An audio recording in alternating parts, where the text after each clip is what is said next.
What up mga solid subscribers, no? So ngayon napapanoorin po natin itong Bini Pantropico on FFM 2024, no? Performance Fan Cam, no? So guys, napanood ko na to sa live ko kanina, no? So may hindi nakapanood, napanood ko to. Pero hindi ko masyado na focus yung yung pasahan nila ng mic, no? So nagpasahan sila ng mic dito, no? And doon sa live ko is medyo hindi ko siya pinansin. Sinabi ko nga na mas gagawa ko ng video na mas papansinin ko yung paano nila ginawa ng paraan to, no? So yun, maraming salamat sa nag-request nito kanina sa live ko, no? Shoutout sa iyo, no? So ito sinabi ko na agad sa inyo, napanood kasi usually pag nagre-react ako sa mga videos, hindi ko pa talaga napapanood totally yung isang video, no? Pero ngayon, sabihin ko sa inyo, I'll be honest talaga, guys, taking honest ako sa inyo, napapanoorin ko tong video. Napanood ko to kanina tong video to, no? So ito, medyo rare to. Napanood ko ang isang video na napanood ko na kanina. No? So ayun lang guys, may panoorin ko siya kasi gusto makita ang panood talaga yung kumasan ng pasan ng mic. Paulit-ulit ako, kulit ko naman. So yun guys, without further ado, let's all watch this. And now, let's go! Kung unang-una si Joanna yung nag-ano rito eh, nagpase. Kasi napansin niya si Stacy ba, yung una? Stacy nga. So yun guys, hindi ko napapansinin yung rito yung dance choreography nila and kung sila kalinis sumayaw kasi matik na sabihin niya, napakasulod nila sumayaw talaga. Mas papansinin ko dito yung coordination nila habang nagpapalit-palit ng mic. Kasi Joanna, nakita nyo, sumigaw na siya.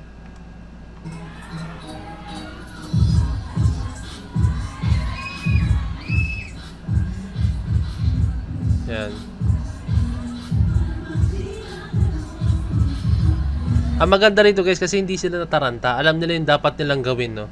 Like yung presence of mind as an artist talaga. Alam nila yung dapat gawin, no? Kasi pag ganyan guys, hindi mo pwedeng, ay wait lang. Tama na. Hindi pwede. Kasi hindi pwede kasi yung yan eh. Kumbaga, the show must go on pa rin kahit anong mangyari, no? Hindi kayo pwede maging ganyan na no? And solid, sobrang professional ng Bini.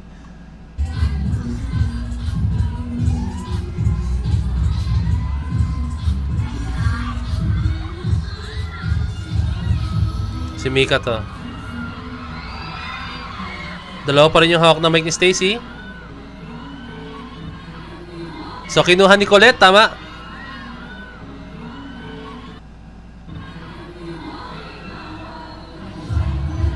So kailan binigay ni Colette yung okay yun, galing. Wow. So pag ganun ni Colette, inabot niya kay Joanna. Tingnan nyo guys, presence of mind. Come on bro. Yan, inabot niya. Look at that. Wow. Damn, ang galing. And then sabi ni Colette, parang tinawag na niya si Stacy. Akin na yung mic mo, parang ganun. Galing!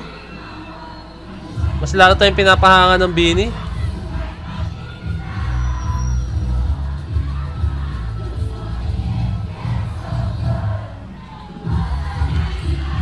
Let's go, Maloy!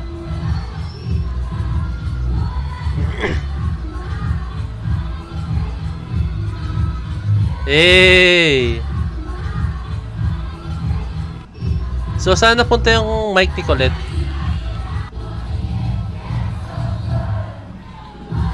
Hindi ko na makita eh.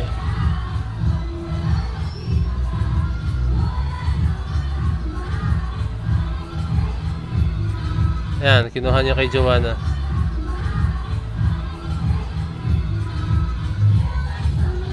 Dalawa na yung mic ni Joanna.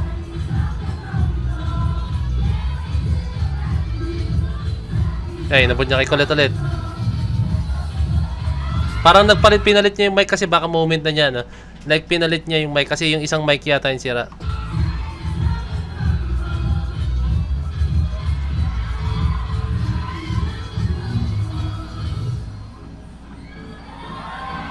Si Gwen. Napatingin si Stacy, sabi niya siguro, parang pati yung mic yata ni Gwen, hindi na gumagana.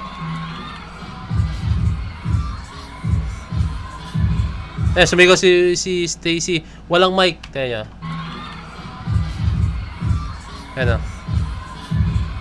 Ayan, inabot ni Colette. Ang galing yung presence of mind nila guys. As in, nabilib ko kay Colette, ang galing niya gumawa ng paraan. Kasi Joanna so far. Galing ni Colette yung presence of mind niya.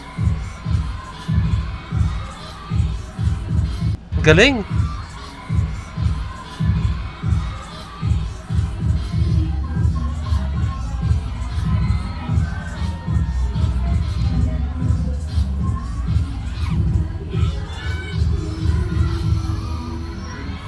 Nag-uusap si Joanna tsaka si Colette niya.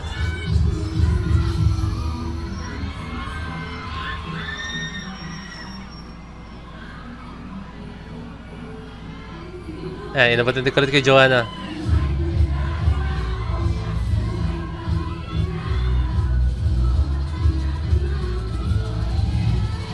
Ay, si Mika kinosos Joanna.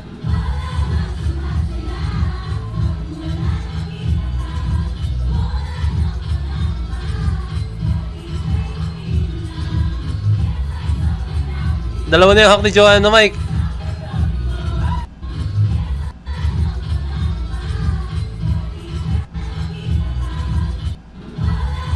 Dalawa na yung hawak ni Mike ni Joanna.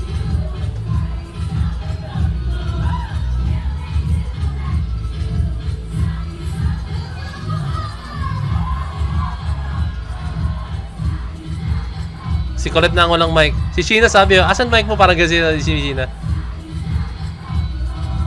Ay, pinasa ni Sheena kay Colette. Ang galing.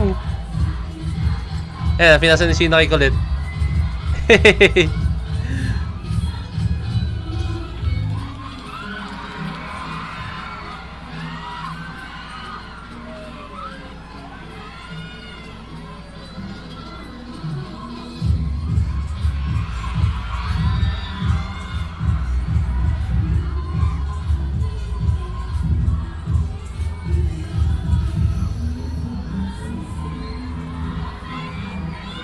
Hindi ko na alam kung sino yung...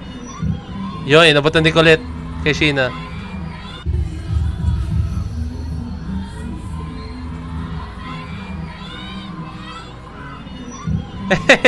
Ang ganda na segue ni Sheena. Inabot niya pa gan. Ang cute. Ayan na. Eh?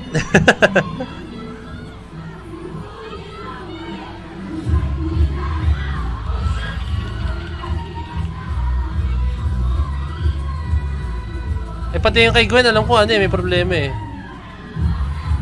Dalawa pa rin yung hawak ni Joanna. Nakaya na isang mic.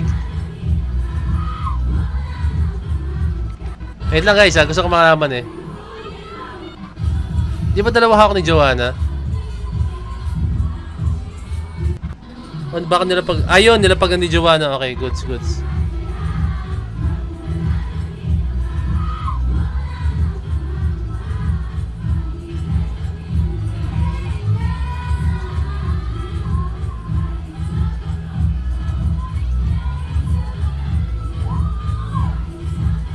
Let's go!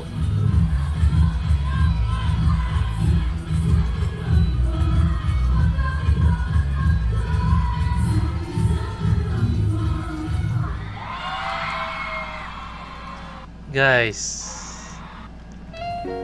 napaka-professional po ng Beanie as in. Like yung ganun mga moment. Kung ako yun guys, matataranta na talaga ako as in.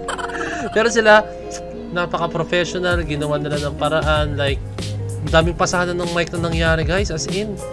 Pero tuloy pa rin sila. Wow. Napakagaling ng Beanie. Hindi ko lang alam guys kung may performance pa silang pero this time napaka-solid nila ibig ko sabihin may performance pa silang ganito nangyari, pero ito pala yung pinakauna ko napanood silang ganito, and so far napakagaling ng Beanie guys. That's it, let's go! So ayun lang guys, no? Sobrang waiting pa rin ako po sa... But guys, just to tell you guys meron na pong day 3 ang Beanieverse. Let's go! And yun, pipila na po yung kagrupo ko si Harold. Siya na raw po ang pipila na. Let's go. Salamat sa iyo, Harold. Let's go. Salamat sa iyo. Pipila na raw siya kasi talaga nauubusan po talaga kahit sa online tickets guys. Nauubusan daw po talaga. Kaya sabi niya sa akin, Muspeds, talagang pipila na ako, hindi na pwedeng maubusan tayo. Sabi niya sa akin. No? So ayun guys, Blooms Kita Kits po tayo. I'm pretty sure guys, hindi ko lang kung day 2 or day 3. Basta mag-announce ako, basta kita kits tayo guys. Kung ano mang araw na mabili natin. No? Kaya lang, nakabahan pa rin ako. Saan di tayo maubusan. Sayang lang talaga, no? I think, kayang punuin talaga ng Beanie, no? Kahit yung Araneta guys. No? Pero hindi nila in-expect talaga. Kaya day 1, day 2, day 3. Let's go Beanie, no? Salamat sa inyo. Ayan yung pinagbigyan yung mga fans na hindi nakabili na. Let's go. So yan lang guys, no? Kung may request pa kayo, kalikom double message ako sa Facebook page na Point of Peso. Peace, let's G.